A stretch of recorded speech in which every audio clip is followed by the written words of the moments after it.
It's been happening for 400 years. 400 years. 400 years. We tired. Good afternoon and welcome to First Financial BizBeat, presented by the Business Courier. I'm your host, Kyla Woods, and I'm also a black woman, a black wife, a black mother, and a black business owner. I stand before you and I stand with you today. We are at a moment in history that we simply cannot ignore, and we cannot go beyond without having conversations about racial injustice and implementing action that will lead to true and sustainable change.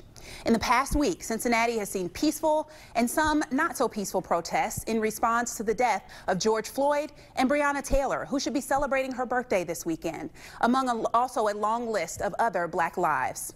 Today, Eddie Cohen, CEO of the Urban League of Greater Southwestern Ohio, joins us to discuss how the business and nonprofit community is being impacted by this movement and how we move forward together as a region. Eddie, thank you so much for joining us today.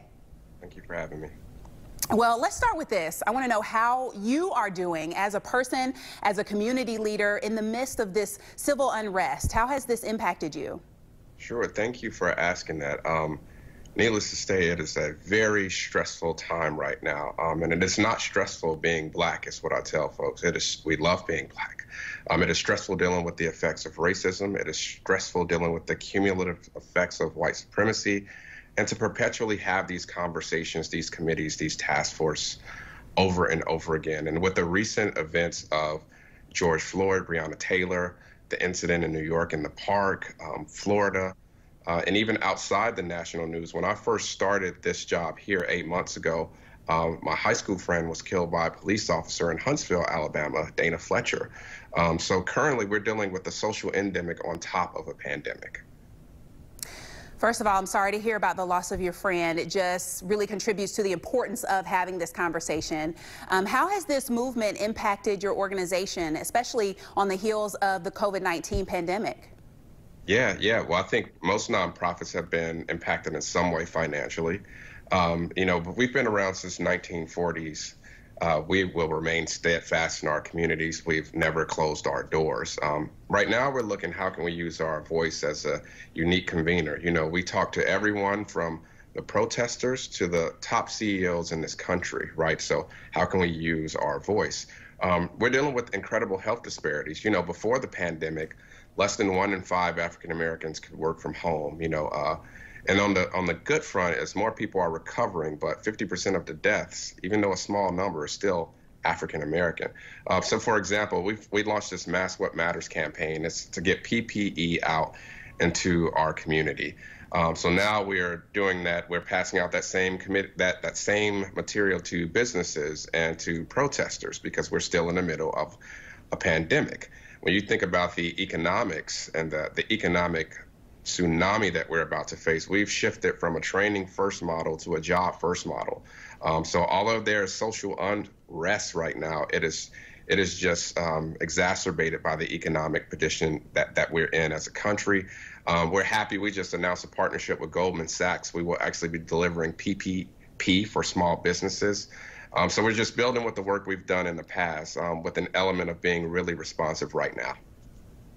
And I'm grateful you mentioned the health disparities because we cannot lose sight of that in this moment. And I know you've partnered with the Health Gap. We have Renee on the show here as well. We want to make sure that conversation continues. So how do we maximize this moment of energy and attention toward racial injustice so that we do create change that is sustainable?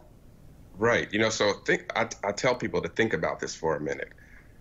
A suspected man had a suspected counterfeit $20 bill that led to death.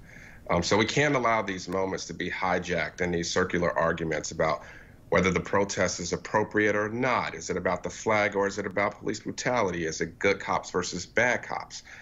We really have to address the ecology of structural and explicit racism and bias. And if we don't end this system, we'll be stuck in this endless cycle of mitigation versus how do you deliver a protest. Most importantly, I tell folks we have to retool how we use our individual social capital. And our social capital is our ability to have options, to influence, to help, to give.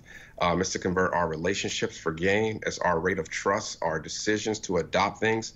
So what I use as an analogy is, what if all white business owners, white men, said today, we're going to put an end to the pay gap between women and men? What if all of them said that and committed to that this day? Almost instantly overnight, we will see that pay gap shrink. So similarly, when we think about racism, we have to use our same social capital in that way for policing, for economic justice and racism. When you do something, you give permission for others to do the same. And I know it will be difficult. It may be imperfect, but this moment calls for all of us to be brave. Our fear should be outweighed by the need to create a better Cincinnati and a better community post-COVID. Absolutely. A perfect way to wrap up our time together. Eddie, thank you so much for joining us. Thank you for your work and for your continued leadership with the Urban League. Have a great day. Thank you.